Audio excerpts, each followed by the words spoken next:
Hey guys, Patrick Wind here and welcome to this training model in which I'm going to show you a practical setup guide for your automated rules. So first, once we have to find where we can set up those automated rules actually.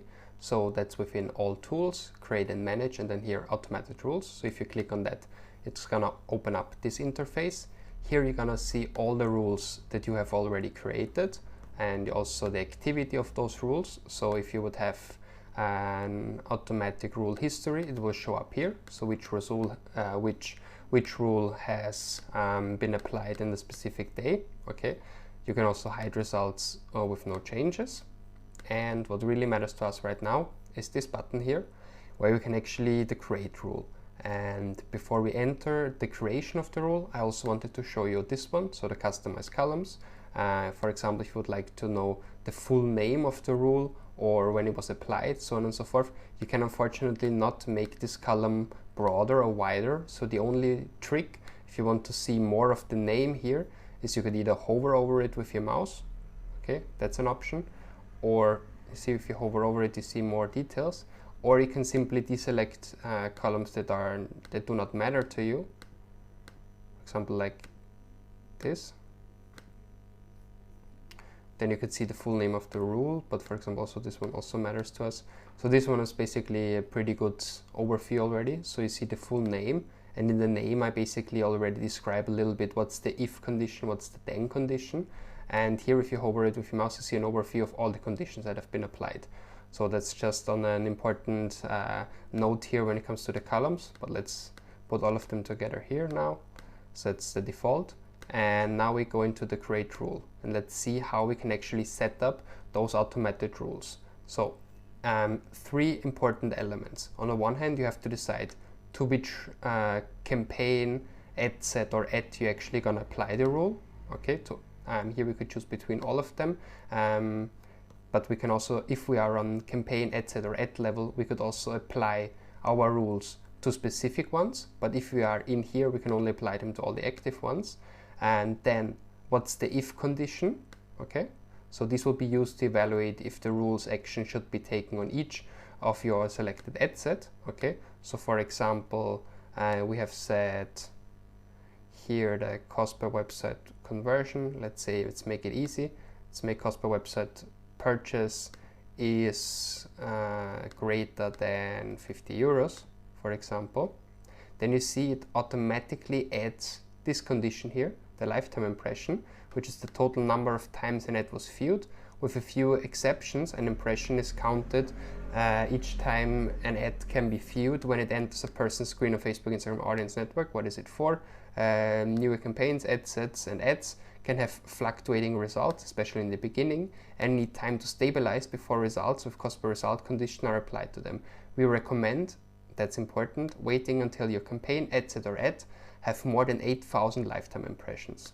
Therefore, they always apply this one as a default. You can of course deselect it, and then even if you deselect it, they say recommended, add lifetime impression condition, and here once again, your campaigns and them can have fluctuating results to stabilize before because results greater than 50 euros conditions are applied. And if you then click on it, it's here once again. I mean, you could also just say no, I don't want it, and save it the way it is, but they strongly recommend to do it, and therefore I always include it as well. So in this case, we would apply the rule to all active ad sets if they have had at least 8,000 lifetime impressions and the cost per website purchase is more than 50 euros. What should happen then? And that's the then condition. Well, so if this condition is fulfilled, then do this. Okay, so if the cost per purchase is more than 50 euro, then turn off ad set. Okay, I could also be less aggressive and say decrease daily budget, for example, by let's make this by 9%. If I go to 90, what do they say? Decreasing your budget by this percentage every time an ad set meets rule condition could cause you to under deliver. Of course, if I decrease it by 90% all the time, and you would see that they would not let me create it if I would define it like this. So you would think, well, it's because it lacks the name. So let's call this test name, and it still doesn't let me create it because you also have to give it a minimum daily budget cap here. Okay, this is the lowest amount the daily budget can reach for each ad set and managed by your rule. You may see a partial decrease if an ad set's daily budget reaches the cap before the full percentage, so on and so forth. So this is a condition. You see how this is going to change. So the minimum daily cap, let's say for example 20 euros, and now I can create it. So without the cap, it won't let you create the condition.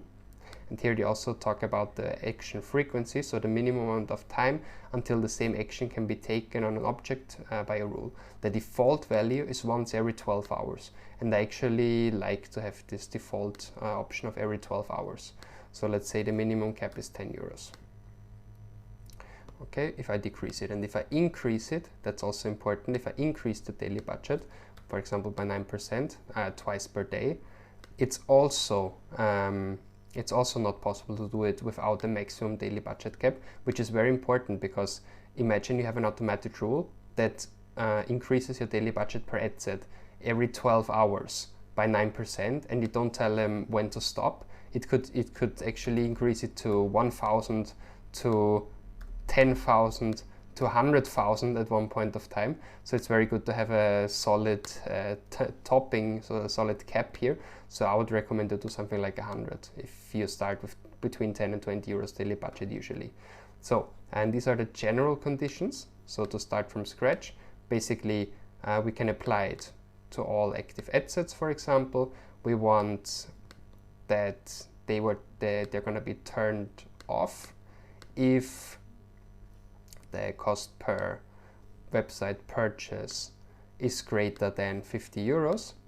And then the question is when, you know, like today more than 50 euros, or the last 2 days.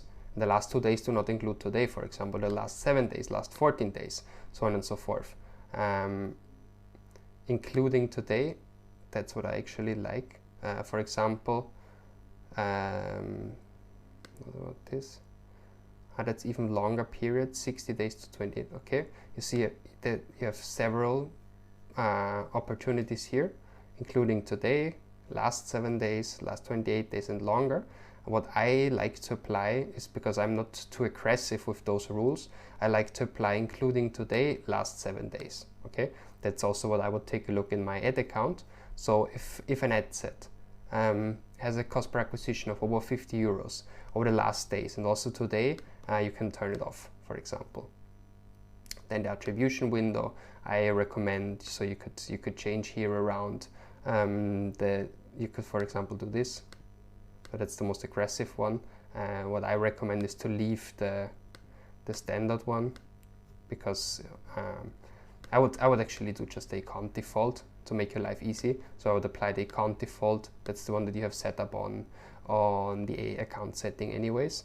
Schedule, you can change between different things, so this will determine how frequently to check the rule. Your rule will be checked in your ad account's time zone, so you could either say continuously, a rule runs as often as possible, usually every 30 minutes, or just daily or custom. So that's also what you can set up. I would recommend to go with the continuously option. Okay, that's gonna be fine. And imagine if I do here adjust budget. Here they actually ask you about the action frequency, so how often it should increase the budget. If you just turn off, there's no frequency asked. So I would recommend for the turning off that they could check it actually every 30 minutes. So that's good. And then when it comes to the notification, you will get a notification on Facebook when the conditions are met. And also the email you could actually deactivate, but I strongly recommend to have it also activated. It includes results from this rule to an email sent once per day when any of your rules have conditions that are met or new rules are created. So for example, you could subscribe for yourself, or you could also take another person to subscribe for this email. And then you just have, you see, you cannot create it if you don't give it a name. So this one I would call test turn off ad set if cost per purchase is higher than 50 euro, for example. Okay, and then you could create it, and then you're good.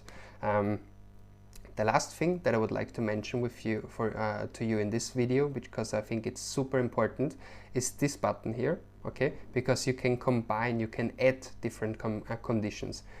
I mean, it's not the right decision to base your action to turn it off just on one KPI, because it could be that I have received several hundreds of add to carts, but no one of them has purchased, or only few of them. So I would really consider also including the cost per add to cart. So let's say the cost per purchase is higher than 50 euros, turn off.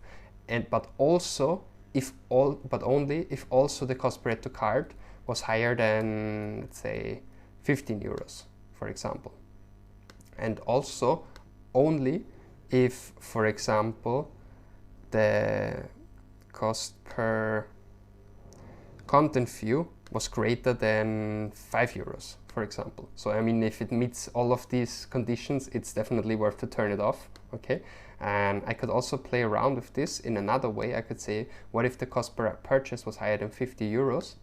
And now I could play with absolute numbers, not only the relative ones, but absolute ones. So website conversions, let's say add to carts was, so now it's not the cost, now it's the absolute number of add to carts is smaller than 20 or 20, okay? So if I have an ad set that has already had 8,000 lifetime impressions and the cost per acquisition is higher than 50 euros and it didn't bring me more than 20 add to carts, so it brought me less than 20 carts, 20 add to carts, then you can turn it off. So that's actually very interesting that you combine those relative with the absolute conditions. And what other conditions do we have that could be interesting for us now? Well, the campaign name. So that's a way that you could say, for example, all active ones, but only within the specific campaign name. This is of course very helpful. Hours since creation. What do we have in others? Basically nothing. Here you have also the mobile app events, cost per mobile app events. You have the general ones, and something that I actually really like to apply is this one, the audience reached ratio. So let's say if I have reached over, I mean that's an entire different story, okay? So that's just if I have reached already over, let's say 80% of an audience, then you can turn off the ad set, okay? Because it means that there will be no new people, so I'm just wasting my money on a high frequency. But that's a different story. So for this one, we could perfectly create it with the one that we have set. So cost per website purchase is greater than 50 euro, or we could also say is between 50 and 100 euro, for example. Then it should decrease the daily budget. If it is between this range, actually the good thing would be something like this. So 30 to 50 euro. If it's between 30 and 50 euro and it didn't bring, so where is it? Here it didn't bring add to carts. Add to carts is smaller than 20. So that is an option. Okay, so decrease the daily budget, for example, by 9%, never fewer than 10 euros. If the cost per purchase is between 30 and 50 euro and didn't bring more than 20 add to carts, then decrease it by 9%. But if the cost per purchase is actually greater than 50 euros and it also didn't bring those add to carts, then you can turn it off. And this is good that we play around here, but to actually apply it, you have to click then here on create. See, then it's already created. And here, of course, you can manage if you want it to be active or not. So this one's gonna start now. It's checked at least once every 30 minutes by whom it is created. Here we can also apply different actions: preview, edit, run, or delete. And you can see to which ad set it is applied. If I once again want to see more information about it, I could do, for example, this. And then I would see here, if I hover it with the mouse, well, if lifetime impression is greater than 8,000, cost per purchase is greater than 50, and add to cart is smaller than 20, then turn off ad set. So guys, that was my practical step-by-step guide in order to set up your automated rules. And thank you very much for listening, and see you in the next video. Goodbye.